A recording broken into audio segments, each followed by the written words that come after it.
flags. Yellow flags, hindi negative or bad na ugali. Mapapatawad mo pa, pero in dating. And proceed with caution. So sample, laging kinakwento ang ex or hindi pa nakaget over sa ex. Inconsistent communication. Unclear intentions. You feel like you're doing all the labor and marami pang iba. Okay, mag one by one na lang tayo tapos if you feel laging kinakwento ang ex or hindi pa over sa ex. Consider the red flag yung ganyan. Yung para hindi sa'yo, pa, red. yung hindi Mas pa red over, sa'yo yun. parang Sa red. akin. Kasi insensitive siya kung ano, di ba? Kung ano naman, genuine conversation, yes. Pero kung hindi pa over sa ex, di ba red flag na yun? Unnecessary bring Lalo na pag kino-compare ka sa ex. Yeah. Yun talaga. Red na yun. Sobrang red flag na yun. Lalo na if like unprompted. Mabuti pa yung ex ko dati. Yun parang... Or hindi nga lang yun eh. Kahit talking about your ex in a bad light, repeatedly, na parang yung ex ko nga dati, hindi ako sinasamahan sa ganito eh. So, parang, okay, tapos na yun eh. Okay lang naman to bring it up, yun nga, in the proper context, in the right Pa conversation. nagtanong, pag kailangan nyo i-bring up yun. If we're really talking about exes, talking about relationships, pero yung ang random na may isip mo yun, mid-conversation. yeah, parang, grabe naman. Sumagi sa isip really mo. over this person? Or... Living in your mind rent-free. Yes, Okay. correct. Inconsistent communication. Eto ba? Para sa inyo ba? Ako na curious, ha? Go. Hindi. Ano? Masasabi nyo? Inconsistent communication. Ayoko na lang I think- to. Kasi Normal nga lang. inconsistent. Normal lang. Mapapatawad mo pa naman. Pero... Kasi baka mamaya may ginagawa lang. Dahan-dahan nga lang. I mean, okay lang sa akin yung like, hindi, kasi ayoko rin yung laging ayoko. Text. Gusto ko yung kahit sa gabi na tawagan mo ko ganyan. But like, ang pinaka-ayoko na communication, yung parang hindi kayo masyado parang may pinag-usapan na kayo na something, tas hindi biglang Natutuloy. hindi. Para example, dapat when you go to this vacation, paramdam ka rin kahit isang beses. That's okay. Pero hindi natupad yung ganyang usapan, yung biglang, ano ba yan? May tinutumbok ba? Parang so, nung nangyari yun, yung kunwaring nangyari yun, ano yung reaction mo to? Siyempre, na-confuse ako kasi parang, grabe naman, ang tagal na natin, parang let's just say, 2+ years na tayo, ganun, tapos, hindi mo pa rin nagigets yung, diba? By now, dapat alam mo na, you read the room na, buti sana pag hindi natin yan pinag-usapan, pero pinag-usapan naman natin, yung ganon. Well, I think that's up to you na.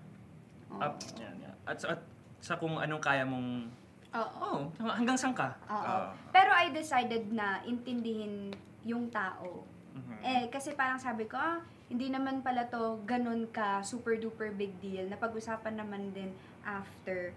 So, okay na rin yun. Hindi naman siya deal breaker in the relationship. Kailangan lang talaga i-address. Eto naman. Wait lang. Go. Meron din akong Sorry. input. Okay lang ba? Sorry. Inconsistent in communication. Inconsistent. Go. Hindi, ako naman, yung siguro sa ganito, meron din ako before na, yun nga, we would parang talk about a certain plan, parang, okay, on Friday, we're gonna go to this place. Tapos, hindi naman super winner out yung details, but we already mentioned it to each other and we both agreed. And then come Friday, naka-ready na ako, or tatanungin kita, okay, are we ready to go? Tapos parang, tuloy pala yun. What? Yeah. Gets. Nung una, akala ko na parang, maybe I'm the problem. Hi, it's me. Kasi, I didn't follow up, or I didn't confirm, or dapat nag-message ako ulit. Dapat nag-message ako ulit na, hey, are we still on for... But I don't think that's... Now that I'm looking back now, I think it just means it was a yellow flag signifying that I was not that important to that person. Kasi hindi niya ino-honor hindi niya naaalala yung mga plans that we made. Yun. Again, yellow flag lang naman to. Hindi naman siya red flag. Maaring Hindi maulit. negative, hindi. Maaring hindi na maulit. Pero pag nangyari, ano ka na? Parang, okay. Papaisip ka. Kasi hindi naman lahat ng gusto natin nangyayari, di ba? Okay. Totoo. O, ito naman. They've never been in a serious relationship and aren't sure they want one. Or yung unclear yung intentions. Oo, basically. Yung situationship. Pero kayo, anong mas scary sa inyo? Never pa nagkaroon ng relationship o maraming ex? Mas ano? Mas nakakatakot for you? Mas yellow flag? Maraming ex. Or never in a relationship pa? Maraming ex. Really? Ako din, parang yung marami. Parang maraming ex nga. Maraming ex. Kasi parang it only means na parang talaga sa dami-dami ng ex mo, parang bakit kaya hindi nag-work Wala out? pang nag-stick doon. Oo. Anong limit mo sa number? Oh my gosh. At this age, kapag more than siguro, 15. kasi ako mga 6. Ako 15. Mataas na yun Ako for 5 me. ako eh. Yun, 5, 6. Five, Parang, Sa'yo, 5 5, 6. Ako 15. Kasi alam nyo bakit? Meron kasi nagkakajowa na ng elementary pa lang. I guess. Max Pero na 5 or talaga 6 pa rin yun. ako. Oh, pero 5 or 6 serious Doesn't change. relationships, ha? 5 or 6 serious relationships. Yun. Pero ano lang ni kasi pag never been in a serious relationship, para may friend din akong ganyan na never nagka-jowa. Tapos, nung medyo tumanda na kami, saka biglang nagka-jowa. Yung mga bagay na may experience niya dapat nung high school, ngayon niya pala na-experience. Late bloomer, Late Late kumbaga. bloomer. So, yung mga bagay na di dapat pinag-aawayan, napag-aawayan patuloy. Yes. May mga ganun na bagay na parang dapat napagdaanan mo na sana. But- Yun lang din naman. But that comes to inexperience siya. Wala Oo. siyang experience lang. That doesn't mean na walang nag-stick around. She can learn it naman along the way. Oo. Parang- Alam mo, pwede ding yellow flag, so not necessarily good or bad. Yung if they came from a long-term relationship, Mhm. baka gusto mo ding alamin ano yung cause of ano doon.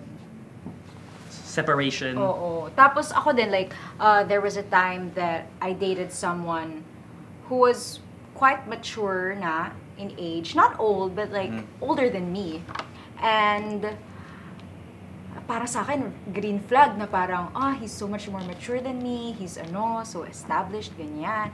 Tapos na-realize ko after everything na dapat pala yellow flag / red flag yun. Kasi sa dinami-dami na nung relationship and sa tinagal-tagal nung last niyang relationship, dapat naisip ko na there must be a problem there. Kasi bakit hindi pa sila tuloy na magpakasal or what. So it means may issue na lumabas pa rin sa amin. Kasi may unresolved issue pala siya within himself.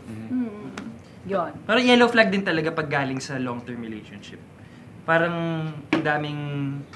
ang daming mga pwedeng mangyayari doon pag galing sa long-term relationship. Parang you need to proceed with caution talaga. Kasi most of the time may mga problema pa sa ex. Yeah. May May mga baggages. May mga baggage pa Yeah. kasi. Ito, next naman tayo dito. They make subtle jokes that actually hurt your self-esteem. Example, medyo seloso or selosa, pero joke lang daw, ganun. Red flag to for me. Bakit? Ano yung instance na nagkaroon ng, anong joke yung tinamaan ka? Nung siguro high school pa ako noon, he'll make a subtle dig na, uy, medyo tumataba ka na. Parang, I think it depends on the way they say it. Kasi I also had a partner na parang, alam ko na hindi ako mataba. Pero I would be like, am I fat na? And then he would be like, oo nga, tumataba pero ka sa akin, Parang lambing, yung Oo. context for me is yung alam mong it's an insecurity of your partner. Okay, gets. Or, alam mo yun, like, you know that your partner isn't exactly confident with themselves in that area. Point out pa. Iba kasi yung conversation na yung, halimbawa, pareho kayong health buff, pareho kayong nagtatry to get fit. So, iba yung tinatry mo siya na, uy, parang kailangan mo i-work on this, tapos sasabihan ka din niya, ikaw naman kailangan mo. Iba yun eh. Pero yung unprompted, nasasabihan ka ng mga ganun, parang, okay. Yan. Ako never pa naman ako nakaka-experience ng ganito. Na yung parang, yun, nakaka-hurt ng self-esteem na mga comments. Parang never pa naman. Kasi more on, we do this pag in a relationship ako with my partner. As a lambing. Lambing lang na, parang, ay, cute-cute mo naman ngayon. Ano ka na, ganyan. Tapos natawanan lang kami, o asaran lang, ganun. Pero, hindi naman yung, kunyari, talagang makakasakit ka na, alam mo namang insecurity niya yun. Never pa naman yung ganyan. Ito. Hindi nagsasabi ng buong totoo. Hindi naman sinungaling pero may details na kulang. Yeah, this is a red flag for me. This is a red Red flag. flag. I mean, you don't have to, like, period by period na details, but it's more like, yung mga importanteng detalye, significant details. Wag mong Significant details. Wag mong i-take out, kasi parang alam mo yun, di ba? Parang why? Are you keeping something? Ayoko talaga yung, di ko na lang sa'yo sinabi kasi alam ko namang magagalit. Magagalit ka. Okay, dinalaman ko pa rin naman eh. Dinagalit lang ako lalo. Dinagalit Sana lang ako. sinabi mo na lang diretsuhan, di ba? Para Tapos at na yung least galit. nanggaling sa'yo. Isang galit lang. Tapos na. Yeah. Ayun. Any more?